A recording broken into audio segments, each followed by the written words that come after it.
I can see all the benefits of AI. I think it is giving us the opportunity to go way beyond and quicker than we thought we could. Um, but I also think that our brains are not going to be able to catch up at some point. I think the problem would come with us using it solely for doing research. If that makes sense. Like if we stop thinking and just let the tools do the work for us, that's where we can get into trouble. Like I was very Latina mom in that sense. I was like, I have invested a lot of money in you. I have invested a lot of time in you. You are not quitting.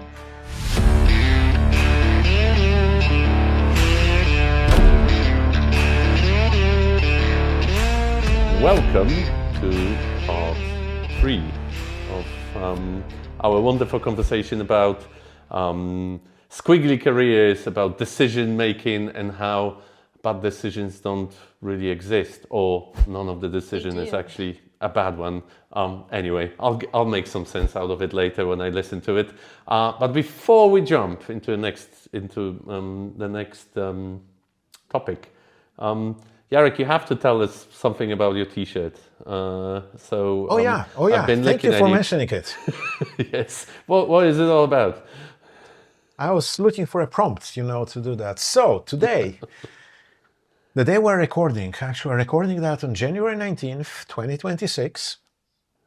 There is a big event in actually our university's history, because Indiana University, where we both work at, Paula and I, is playing in the championship, in the football championship.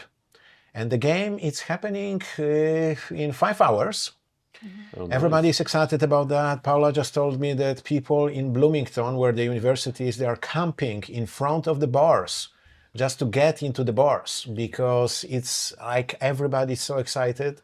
It's pretty much the first time in the history of the university. There were... Let's say it's the first time, because... It is for the championship. It's for the championship, yes. So, and it's an actual game. The game is happening in Miami, in a much warmer climate. Actually, we're playing against Miami. So, Hoosiers, this is the kind of unofficial name of the team. It's IU Hoosiers.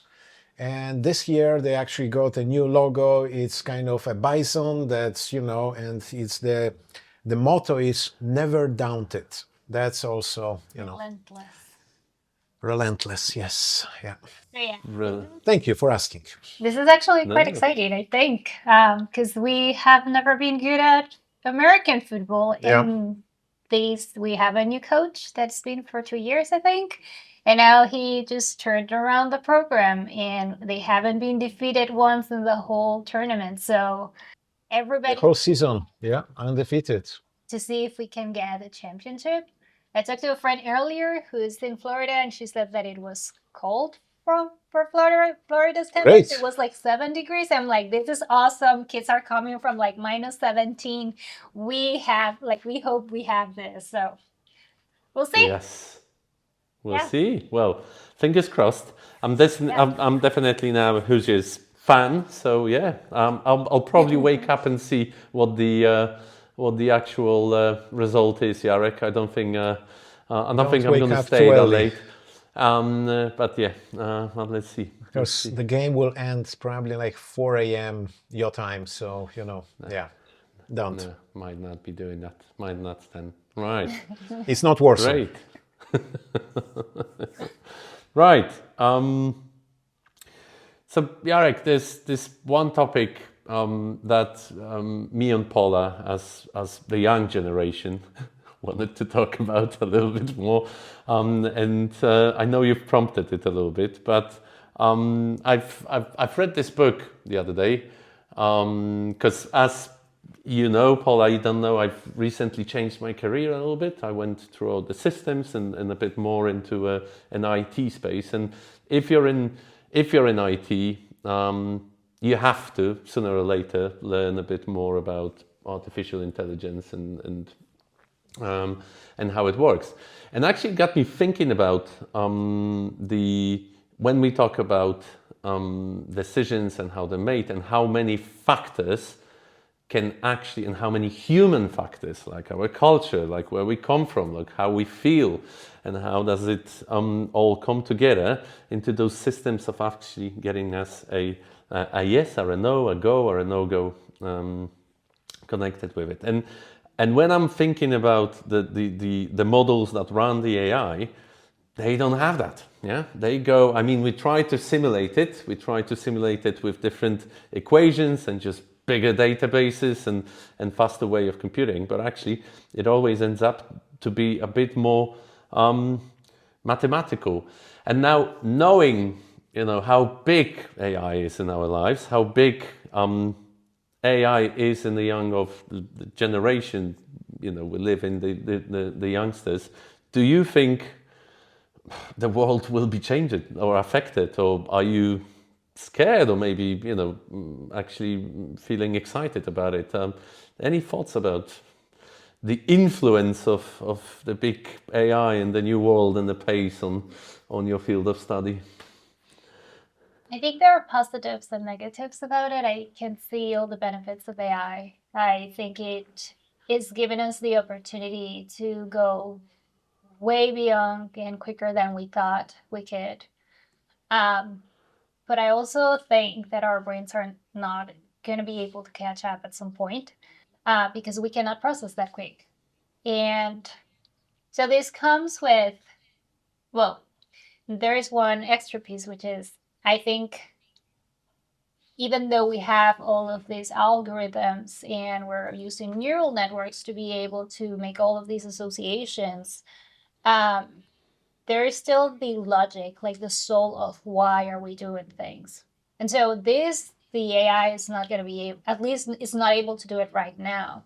The moment it does, we're going to be in trouble, I think. But it's a great tool. It can help us go quicker and further. But the human factor of it, understanding why are we doing these connections and why does it matter, is what we need to keep in mind when we're using these type of tools. So since we're talking about decision making, do you think it will help us, or it's like, will it help us actually making better? Well, I know you don't like good and bad decisions, but the terminology, but better decisions in some sense. I think it can give us more knowledge, more evidence to make a decision. So in a sense, yes. But again, AI is data driven. And so there's always going to be the possibility that some of these evidence or like the results that we're getting are not necessarily the right ones, depending on what we're looking at. I think the problem with using solely AI to make a decision is that we stop thinking. And so, and I think about this with younger generations. You can see that this is kind of like interlacing with other technologies, but it goes back to the reward, like the short-term decision making and reward and emotionality. We are getting into an era that we are putting first, like we're trying to get firsthand everything quick, everything like on a good term, and we're not taking the time to actually think through what we're trying to do. And so you think about kids that are in high school and kids that are in college, and now the argument of like, do you want them to use like these generative tools or not? It's like, because it's very easy. Like if I put the prompt and say like, can you give me what is the difference between feedback and evaluation? It will give me. Can you create an example of this thing? And it'll give me the example. But I'm just like thinking a prompt and it's doing it for me. And so this critical thinking, this process that you need to constantly feed and to develop when you are young, but thinking about like kids and adolescents, is not being developed properly. So I think how their process of thinking is going to look in 20 years or 15 years if we solely relied on the technologies. I don't have the answer, but I'm a little afraid. We already see kids that can't handle negativity and stress, that they need immediate reward because that's how their brains have been, that are fed constantly. It's like this endurance that we grew up in with the way that we were educated, that it's not there any longer. And so this goes to something that I've been thinking about lately, and it's how things are shifting. Even in my area of study, I study addiction, and normally you would think like, okay, addiction, so that means substance use. But all the prevalences are going down. Kids are not drinking anymore. Kids are not using drugs anymore. They are not even like thinking about other risky behaviors. They are not having sex. And so where is that reward and riskiness coming from?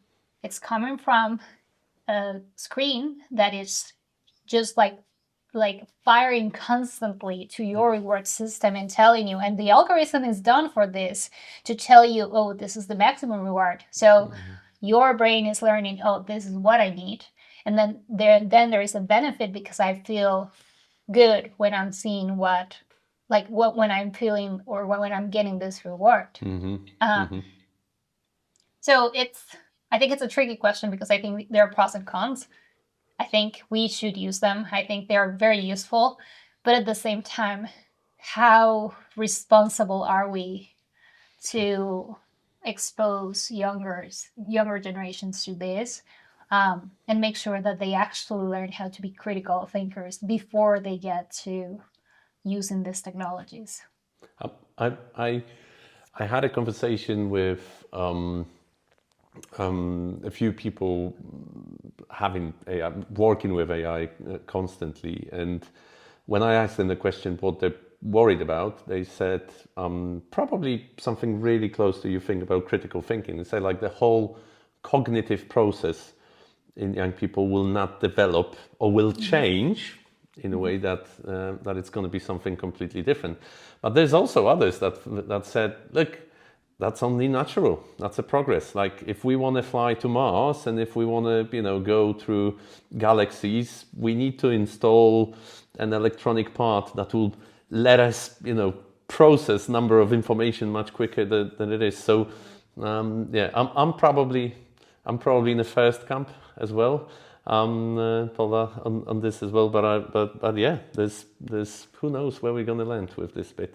But I also heard a third one, and I can't remember the name of the actual effect, but because the language models, they use the internet, they use the database for all of the reasoning and let's say the mathematics behind the thinking. What happens right now, more and more content that they use is actually created by AI as well, which means the internet just fills up with an AI creation on an exponential effect. And what it actually does, it's making the models be far less effective and actually start to make things up again even more. So I wonder if it's a bit of a self-destructing tool that we've actually produced as well, which basically just fills the internet with its own data and then doesn't have the stimulant to the neuron system to actually learn it or to actually get that criticality in thinking in there as well. So yeah, so many things. Anyway, you just mention AI and we'll see how many things and which direction it's going.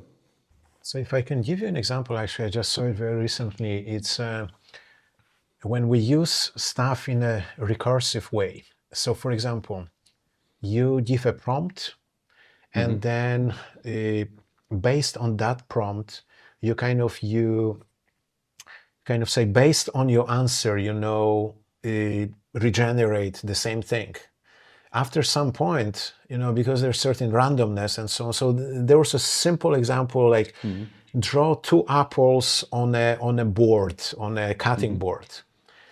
In a third or fourth iteration, the features of the board started to appear on the apples. So the board was, different colors. So the apples started to appear in different colors. Yes. And this is not, this is nothing. The prompt was not changed. It was just, this prompt given a few times because the system was learning on what it already answered. So it goes to your point of the stuff generated now. It's a lot of the new stuff is actually AI generated.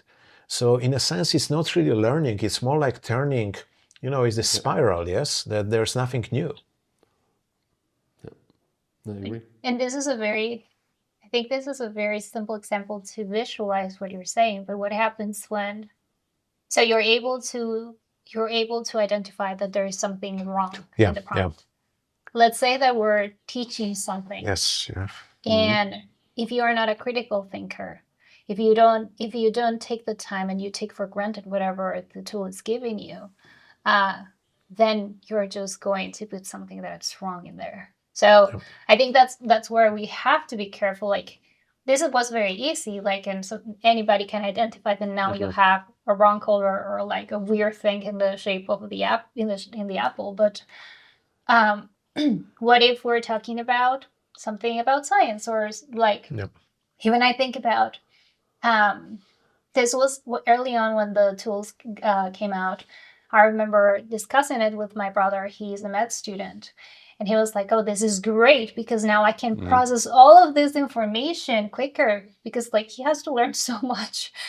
And I was like, okay, hold on. Like, I think it's a good idea, but always verify with whatever you have, like all your books and things and with your professors, because it's never going to be 100% truth of what you are looking at.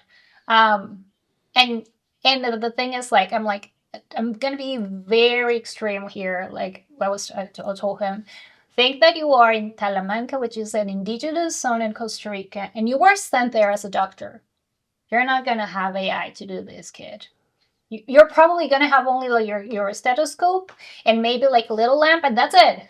So you have to think for yourself. You have to be able to do this for yourself because yes, you have the technology, but what if you don't have the possibilities of having the technology? One, and two, what if you learned something that it wasn't accurate? And like we're talking about you working with people's lives. And so it's not like wasn't a chastising him and saying like, you can't do this. Like, I think it's a very clever thing. So now what he does is like, he looks for prompts or questions to study, and that's very helpful for him. But like the initial discussion was like, okay, we cannot solely believe in what these tools tells you. You have to be critical and read through and make sure that this is right. This is the correct answer. So I think as long as we treat them as tools, we should be okay at least for a while. The worst thing is, if we go into like kind of Terminator territory, where the Skynet kind of takes over. And I know I think I gave this example to both of you at some point in time, but it's probably for our huge audience, this will be new. It's the example of AI trying to tell you what good decisions should be for you. So this is, I won't go through the whole thing, but basically, one thing that AI does, at least the large language models, what they do right now, they try to please you. So they will never tell you, oh, this is a terrible idea. They'll always tell you this is a great idea, no matter what you basically put in a prompt, or this might be something with the programming that hopefully it will improve in the future. But in a sense, it's at least for now, there were some human decisions made to get those programs out there.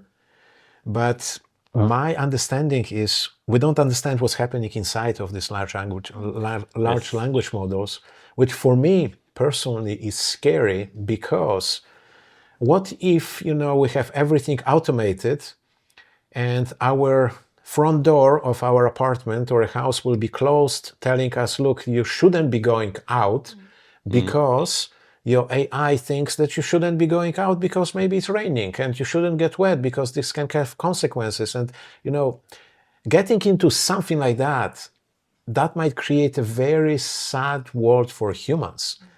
That even though now we think we make decisions, let's not go into decision making again, but if those decisions are made for us to such an extent that it actually impedes our lives, like everyday lives, that's a scary prospect for me. I was watching the other day, you can take this after. I was watching the other day this show, it's called The Pits. And it's about, I'm watching that. I'm watching that as well. So good. Like, I am obsessed with it. I'm so happy because they just got the new season. Yeah. And so, I'm sorry for the spoilers, but they are talking about AI. And so one of the new attending, they're trying to push into using AI. And there is a mistake in the whole thing. Yeah, it was pretty cool. But so there are like these two poles, one that is just like trying to do everything like automatically generated, and then the other one that it's like goes through like intuition and goes through like long thinking, like he goes by experience. And so like seeing that, I was like, yep, this makes sense. And so the attendant is like, well, there's always going to be the possibility, like that's why you have to check, which is true. And like to their point, yeah, this would save a lot of time, but at the same time, it's like this little thing, and probably she wasn't going to check. I think this is my take into the whole scene. I was like, this is because a student saw it. Otherwise, you have gone through a very different route, and it would have been bad. So since you mentioned two poles, those two poles were far apart. Yes. Yes. And yes. But I'll tell you what it prompts in my mind is, and I'm trying to look for example, because when science becomes business, and where hospitals become business, or when they go into, when you go to the macro level, what you start to look at is again, a macro indicators or a macro measurement points that you do. And where I'm going with this is like when you take a step back, it's a mistake from an AI in this particular person is a tragedy. Yeah, it can kill someone. It has impact on a number of people. Where I think it's all going is when then you take a step back and you had 1 million of correct diagnosis, and they were 1,000 times cheaper because they were made like in a session and whatever. Somebody that makes the decision and looks at it from the top says like, you know what, it's actually much better.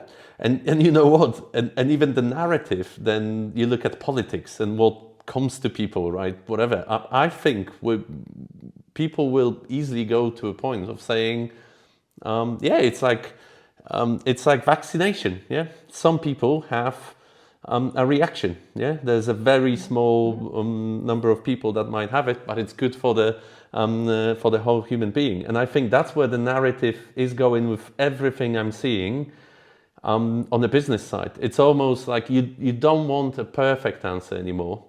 You want a good enough answer, so it makes it breaks even, or it gives you the best monetary output, or the best cost to effort and the effect consequences. And that's where I'm afraid when I heard about the example. I haven't seen that episode though, so is that the second season?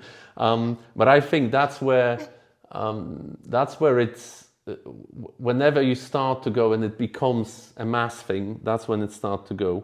And what's even scarier, 2 days ago, OpenAI, which by the way nothing's open about it anymore, in the company, they've actually announced there's going to be ads in the app. Yeah. And if you think about Google, if you think about what Google now gives you, when whatever 15 or 20 years ago you had the competition of who makes the best prompt to find a site and whatever. I think we're in the same space with AI. So there's going to be more and more like money starting to go into the answers. They said it's not gonna. So the commercial element shouldn't go into the actual response you're getting. It's just gonna be showing up in different places. But we know where it's going. I mean, we know how it's gonna end up as well. So yeah. But going to your earlier point, Kamil, about the kind of one bad decision amongst like a million bad decisions. I mean, this was earlier with self-driving cars, yes? This was also that, earlier it was the comparison with, ideal, like zero accidents, zero fatalities, and so on. Now it's like when you compare it with the human performance, actually self-driving cars are better in those terms. Now, why don't we have all self-driving cars? Well, there are still some problems with them, but the thing is that, okay, you have cars. What about, and this is going into your earlier topic of nutrition, what if AI forbids me from ordering a pizza, from a pizza joint? Because, it says, no, this is bad for you. How will, I mean, this is about us. What about the pizza joints? Won't they fight against that? It's like, it will be a very interesting thing. And we're not talking about 10, 20 years from now. I'm expecting that this year, next year, where, you might, even now you might have an app that tells you, okay, do this, do A, B, C, D. But, and you are trying to follow, like, okay, sorry. What happens in the States, or well, I think worldwide, with a company called Weight Watchers? This was, this was a success story where, controlling your weight and so on. Now, with new drugs that came out, this company, it's kind of is out of business, really. They started implementing the new drugs, the GLP-1s, into their programs and so on. But, that's just, it's a different effect. It's, it's an effect on a specific drug, on the society, on the companies and so on. When AI gets into that field, you might not be able to buy, some stuff in the store because your app will say, no, you shouldn't be ordering that, or it will not order it for you. That's a scary part for me.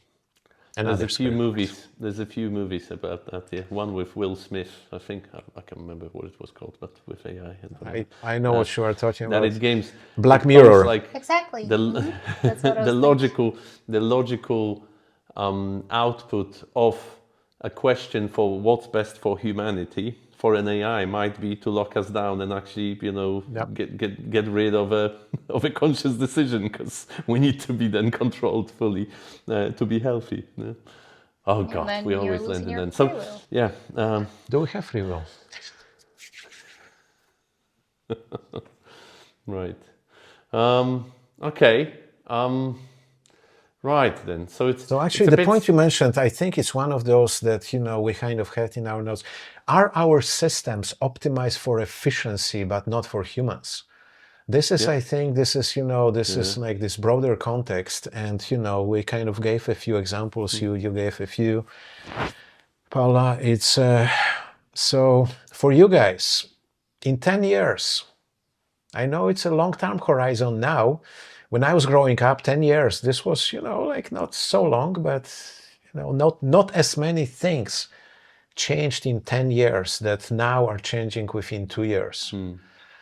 What's your kind of, I mean, it's very hard to predict, especially the future, but it's, where do you think let's not talk about 10 years, next year, in 2 years, where do you think, like for you, Paula, in science, in your research, where do you think, will it be helpful using AI tools? Will it hurt science? Like, what's your thinking about that? If I think about tools, just as tools, I think it could be very helpful. It could give us a bigger view on all the things that we have outside. So like in 1-2 years, this would be beneficial. It can help us create connections between, like, let's say one system and another system, and just create a kind of like a better picture on what we have out. and probably help us process too some of this data that it's too big or it could be too daunting to do it in a like traditional way. I forgot where I was going with the second one, but I think it would be beneficial. I think the problem would come with us using it solely for doing research. If that makes sense. Like if we stop thinking and just let the tools do the work for us, that's where we can get into trouble. Because then like these yes, like you can train the algorithm to create these associations, but are these associations going to be meaningful? Would this make sense? And would, going back to the pizza example, would this be actually beneficial? Are we taking everything? Because like this could be very black and white and say like, no, this is a no-go. But what we were talking about early on about epidemiology, there is not a one fit all for every, like we don't fit everything into one single box. So we need to think about all the other possibilities and how this could potentially, what other factors could be playing into a role when we're doing science. Which goes back to my idea that should be interdisciplinary and we should be trying to look through like this whole idea instead of just like funneling into one thing. And I'm not very savvy about AI, but I think that he would probably go towards like funneling into things instead of just like trying to do these weird connections or thinking about these other things that we do because of humanity instead of just because of processing. What about business, Kamil? Where do you think that will? How will that influence? Your. I'm not saying your company, but business in general. I think to answer your question in the context of the technology or the AI or the conversations we had, I'm worried. It's not the first point of my worry. Yeah. I think I'm worried more of what you mentioned, Paul, as well, is the critical thinking, but in a different view. I think I'm far more worried about the geopolitical situation and how politics is run and how we have a lack of critical thinking to actually process the data with the tools we've got. I mean, if we would use AI, if everyone just used AI for a moment to check certain facts, maybe we were in a better place. But if I think about my field, because obviously we talk business is a huge, it's a huge topic. And if you think it's different for China, which by the way, I visited Shanghai the other day after 8 years, and I fell off my very comfortable chair in a self-driving car, actually. Over there. It was incredible. When they think about it, they just made such a big step forward. But then you look into some of the countries here in Europe, like UK is close to me, and I can see some things which are going backwards because of the technology and because of the lack of thinking. But I'm staying positive in a way of, look, business, and especially I'm in consumer goods right now. It's still called a consumer good, and it still serves a consumer which I think still is going to be human beings. So I think certain elements are going to get much more efficient and much quicker going to get efficient, but at the same time new problems going to occur. It's like the Willy Wonka movie when the father gets fired from his job because they put a robot to put the that was a toothpaste, I think, factory or whatever, and he got fired because there was a robot putting the toothpaste caps on, and then he got hired as a person, that's servicing the toothpaste robot, cap placer. It's just the skill set's changing, and I think, and I'm going with the flow mostly as well, Paula. So I have a very short change curve at the beginning when I fight with someone. I quite quickly get into the execution. Maybe that's my natural thing. But I think the world's going to be the same. Some areas going to be worse off. Some are going to be better. I don't know. Nigeria, double-digit, growth in economy and things like that. So we'll see some of that. But I think it's just jobs gonna change a little bit. But we're gonna discover so many new problems we're gonna have to solve anyway on the way that we're not even aware of. That I think we'll all be.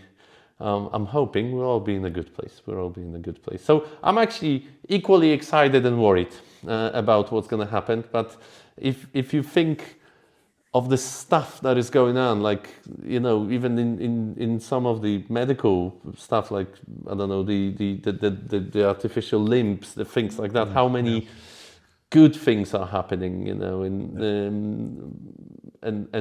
if it can happen quicker, yeah, I'm up for that, but also aware of the issues, and yeah, but I think I want to say, Jarek, it goes around a bit in circles. So I'm obviously spending lots of time in Poland, and just to tell you, 10 years ago or 15 years ago, Poland was considered a cheap, you know, production place. It isn't anymore, and I'm hearing it from a number of places, and that's why I'm saying it just goes through some sort of a circle, and some places will be better, the others will be a bit worse, but I think it's still going to be around human being. I hope. Yeah. Great. You had a question, yes? I asked both of you, but it's. Did you have a question? Maybe the last question. Oh yeah, we've been talking a lot, haven't we?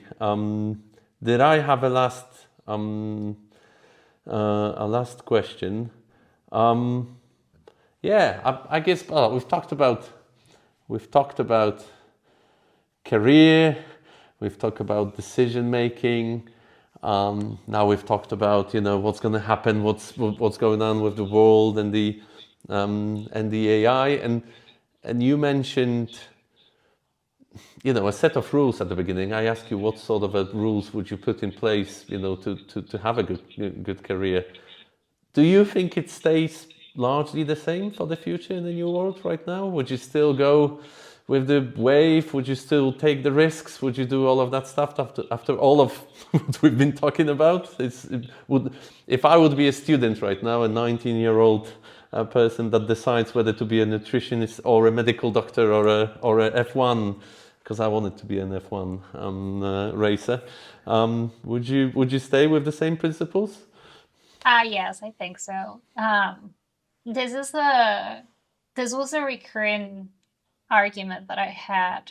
I know I talk about my brother a lot, but he's my baby brother, and we're very close. And we have a very big age gap, and so yeah, I'm just trying to kind of lead him and help him to just decide what he wants to do. But yeah, I think that I would go with the same my same answer. I think you cannot. I think again, it comes back to there's always going to be uncertainty. There might be one more thing that I would add. I think that you need to want to do what you do. If you're not happy with what you're doing, then it makes no sense. And I didn't talk much about it with myself, but this is something recurrent with him. So I always thought he was going to be a musician. And then one day he came and he said, I want to go to med school. And I was very confused. And then he gave me his reasons that I thought they were solid. And so I was like, okay, I mean, but there was a point as every med student where they felt that they were not going to be able to do it and that this was not it and they were going to quit. And I didn't let him to quit. I was like, I don't care. Like, I was very Latina mom in that sense. I was like, I have invested a lot of money in you. I have invested a lot of time in you. You are not quitting. Of course, inside I'm like, see, this is where decisions come. I'm like, am I making the right decision? Am I doing this right or wrong? Is this like, because I was being very radical into what I was saying. And now I see him, he's about to finish. And he has such a good heart for this. Like, you can see when sometimes he calls me, it's like, so did I need to go through this, like this case, or I need to study these? And he started explaining things. And we're to a point that I don't understand half of the things that he's saying because my medical knowledge is limited compared to his. Or sometimes he's like, can you give me a couple of cases? And so I would look for cases. And then like one last semester, he was taking pediatrics. And I was like, oh, this is going to be like very difficult because it was like an infectious disease. And I'm giving, and he's like, oh, that's easy. And he gave me the answer. I was like, how? And he was like, well, because of this and this and this. And like, I'm like, I didn't even show you the x-ray. And he's like, I didn't need that. And so this is where I'm like, okay, it was the right choice. But because I can see his heart into what he's doing. And so I think, yes, you take bold decisions. You have to be a little bit risky in life. And then just like take the opportunities. But also, if your heart is not there, then it doesn't make any sense. Brilliant. And that's a perfect quote to finish off the conversation. I think we've finished it perfectly.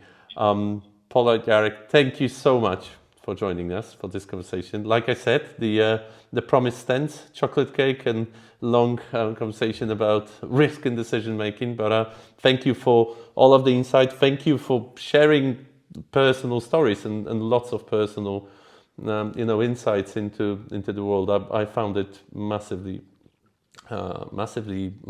interesting, helpful, and exciting.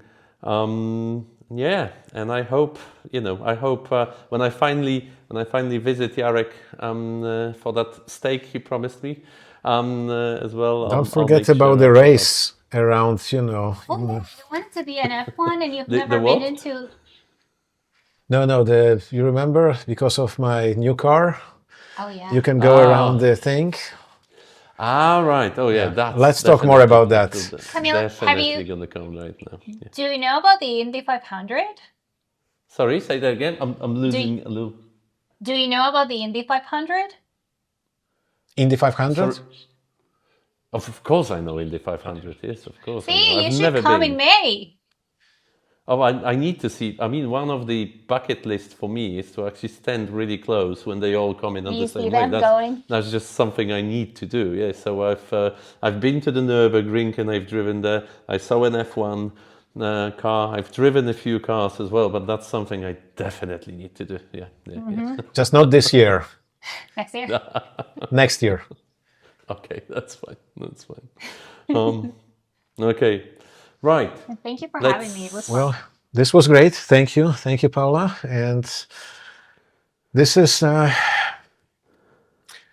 another great episode of Two Poles Not Too Far Apart, and we're looking forward to next conversations, our next guests, and we will be doing another one, just the two of us, Kamil and I. So thank you, and see you again.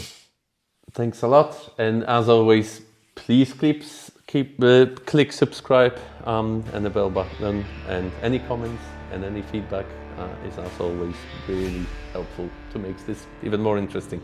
Thank you so much.